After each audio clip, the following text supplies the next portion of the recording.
नमस्कार आदाब, न्यू विदर्भ स्वदेशी न्यूजमध्ये आपले सर्वांचे स्वागत। प्रतिनिधी शेख आबिद यांची रिपोर्ट। पोलीस प्रशासनाच्या निष्क्रियतेमुळे गुन्हेगार मोकाट, पीडितांच्या जीवाला धोका। गुन्हेगार सुद्धा कायद्याचा उल्लंघन करत आहे। पोलिसांची चुप्पीचा मोठा प्रश्न पडला। मलकापूरची जनता न्यायाची तलप करत आहे।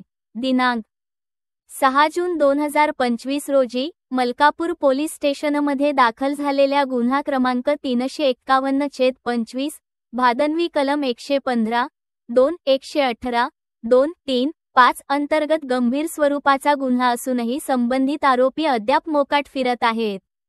सदर गुन्हा माझ्या अशफाक खा उस्मान खा राहणार दनगरपुरा मलकापूर तक्रारीवरून नोंदवण्यात आलेला आहे।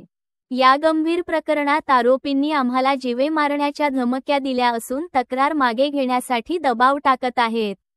आजपर्यंत मी संबंधित पोलीस ठाणे, उपविभागीय अधिकारी, अप्पर पोलीस अधीक्षक व जिल्हा पोलीस अधीक्षक यांच्याकडे वेळोवेळी लेखी व वाचिक स्वरूपात तक्रार केली, मात्र कोणतीही ठोस कार्यवाही झाली नाही। राजकीय पाठबळाचा व आर्थिक सामर्थ्याचा वापर करून आरोपी कायद्याला थट्टे तुडवत आहेत आणि पोलीस प्रशासन त्यांच्यासमोर हतबल झाल्याचे दिसते। हे केवळ पीडितांच्याच नव्हे तर सर्वसामान्य जनतेच्या सुरक्षिततेचाही प्रश्न आहे। घटनास्थळी कार्यरत असलेले सीसीटीव्ही कॅमेरे हे गुन्ह्याच्या पुराव्याचे महत्त्वाचे साधन असून पोलिसांनी अजूनपर्यंत त्या फुटेजची जप्ती केलेली नाही। त्यामुळे ते फुटेज जाणीवपूर्वक नष्ट केले जाऊ शकते, याची शक्यता नाकारता येत नाही।